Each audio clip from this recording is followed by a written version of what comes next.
안녕하세요. 오늘 저희가 함께 깊이 살펴볼 기사는요, 최근 미국에서 통과된 아주 뜨거운 법안입니다. 바로 스테이블 코인 규제 법안, 이름하여 지니어스법인데요. 네, 맞습니다. 글로벌 이코노믹 2025년 7월 19일자 기사죠. 트럼프 스테이블 코인 규제 지니어스법 서명. 제목부터가 흥미로운데 부제가 금융기술 분야 최대 혁신, 달러 위상 더욱 공고 이렇습니다. 네, 그래서 오늘 저희는 이 법안이 도대체 뭐고, 왜 지니어스법이라고까지 불리는지, 또 이게 어떤 영향을 미칠지 그 핵심 내용을 좀 명확하게 알아보려고 합니다. 기사를 바탕으로요. 좋습니다. 자, 그럼 먼저 이 지니어스법이라는 게 구체적으로 뭘 다루는 건지부터 짚어볼까요? 네, 우선 스테이블 코인 개념은 다들 잘 아시겠지만 간단히 말하면 미국 달러 같은 법정 화폐랑 그 가치를 1대1로 유지하게끔 설계된 디지털 화폐잖아요. 그렇죠. 가치가 안정적이고 또 거래가 편하고 수수료도 싸니까 해외 송금 같은 데서 특히 많이 쓰이면서 엄청나게 성장했고요. 맞아요. 그런데 이 지니어스법의 핵심 규제 내용은 뭔가요? 가장 중요한 건 이거예요. 달러에 연동된 스테이블 코인을 발행하는 기업들은요, 반드시 발행한 코인 총액, 그러니까 100%에 해당하는 금액을 실제 안전자산으로 가지고 있어야 한다는 겁니다. 안전자산이라면 예를 들어서요. 네, 기사에서는 단기 국채 같은 걸 예로 들고 있어요.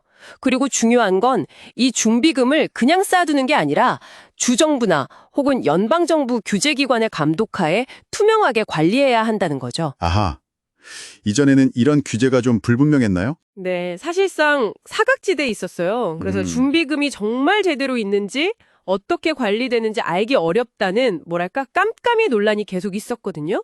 그걸 이제 법으로 명확하게 해결하겠다는 겁니다. 그러니까 진짜 돈 가지고 있다는 걸 증명하고 관리도 받아라, 뭐 이런 거군요. 정확합니다. 투명성이랑 안정성을 높이려는 거죠. 그런데 트럼프 대통령은 왜 이 법안에 지니어스, 그러니까 천재적이라는 이름까지 붙이면서 이렇게 강력하게 추진했을까요? 기사에 나온 발언들을 보면 정말 대단하던데요. 네, 표현들이 아주 인상적입니다. 트럼프 대통령은 이걸 달러 연동 스테이블 코인의 막대한 잠재력을 실현하기 위한 명확하고 간단한 규제 틀이라고 했고요. 네. 또 미국의 글로벌 금융 그리고 암호화폐 기술 분야에서의 지배력을 굳히는 중대한 진전이라고 평가했어요. 심지어는 인터넷 출현 이후 금융기술 분야에서 가장 큰 혁신이다? 이런 극찬까지 했죠. 와, 인터넷 이후 최대 혁신이라니 대단한 평가네요. 그렇죠. 특히 달러의 세계 기축통화 지위를 굉장히 강조했는데요. 네. 이 지위를 잃는 것은 세계대전에서 패배하는 것과 같다는 말까지 인용될 정도였어요. 비유가 엄청나죠. 세상에 세계대전 패배라니.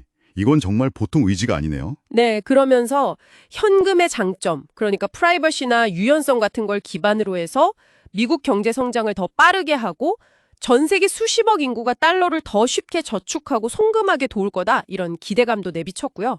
블룸버그 평가처럼 그동안 암호화폐 업계가 계속 요구해왔던 예측 가능한 규제 환경을 만들어줬다는 의미도 크겠네요. 이걸로 제도권 자산으로 인정받는 발판이 될 수도 있고요. 맞습니다. 그래서인지 서명식에는 코인베이스, 로빈후드, 제미니 같은 주요 거래소 대표들뿐만 아니라 럼블 같은 기술기업 대표들도 참석했다고 하니까 업계의 지지나 기대가 상당했다는 걸 보여주는 거죠. 확실히 업계 입장에서는 규제의 불확실성이 해소되는 거니까 반가웠겠네요. 하지만 모든 사람이 다 찬성한 건 아니었죠? 기사에서는 반대 의견도 다뤘는데요. 네, 그렇습니다. 저희는 여기서 특정 입장을 지지하는 게 아니라 기사에 나온 양측 의견을 그대로 전달해드리는 점을 먼저 말씀드릴게요. 우선 민주당 쪽에서는 반대 목소리가 있었는데요. 어떤 내용이었나요? 특히 공직자나 그 가족들이 이 스테이블 코인 관련 사업에 이해관계를 갖지 못하도록 하는 조항, 그러니까 이해충돌 방지 조항을 추가하려고 시도했는데 결국 반영되지 못했다는 내용이 있어요. 아, 이해 충돌 문제요? 네. 기사에서는 월드 리버티 파이낸셜이라는 특정 플랫폼 이름까지 언급하면서 이게 트럼프 대통령 가족과 연관될 수 있다는 가능성이 제기됐다고 지적하고 있습니다. 그런 부분은 상당히 민감할 수 있겠네요. 또 다른 의료는 없었나요? 네, 소비자 보호가 좀 미흡하다는 지적도 있었고요. 또 하나는 만약에 이 스테이블 코인 발행 기업이 파산하게 되면 결국 정부가 세금으로 구제금융을 해줘야 하는 상황이 올 수도 있지 않냐? 이런 우려도 제기됐다고 합니다. 아, 그러니까 혁신도 좋지만 잠재적인 위험에 대한 안전장치가 부족한 것 아니냐 이런 비판이군요. 그렇죠. 혁신과 안정, 또 여러 이해관계 사이에서 논쟁이 있었던 셈입니다. 그렇군요. 복잡한 배경이 있었네요. 그럼 이 지니어스법, 이 법안이 갖는 가장 큰 의미, 핵심 시사점은 뭐라고 정리할 수 있을까요? 미국이 처음으로 내놓은 연방 차원의 규제 프레임워크라는 점이에요. 어떻게 보면 이제 시작인 거죠. 네, 첫 연방 규제. 이걸 좀 더 넓게 보면요. 암호화폐 산업 전체가 기존 금융 시스템 안으로 편입되는 속도를 더 높일 수 있다는 신호탄으로도 해석할 수 있습니다. 당연히 장기적으로는 미국 달러 자체나 미국 금융 시스템 전반에도 영향을 미치겠죠. 그렇죠. 결국은 이 빠르게 변하는 금융기술 혁신과 규제 사이에서 어떻게 균형점을 찾아 나갈 것인가 하는 아주 중요한 질문을 던지고 있는 법안이라고 볼 수 있겠습니다. 네, 오늘 덕분에 지니어스법에 대해서 정말 깊이 있게 들여다볼 수 있었습니다.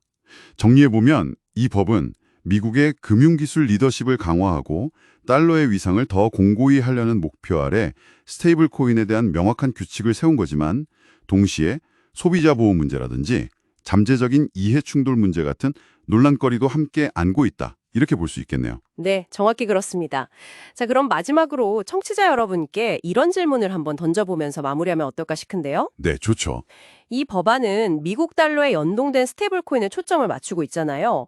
그렇다면 앞으로 유로화나 엔화 같은 다른 나라 통화 기반의 스테이블 코인 혹은 뭐랄까 전혀 다른 유형의 디지털 자산들에는 또 어떤 식의 규제가 적용될 수 있을까요?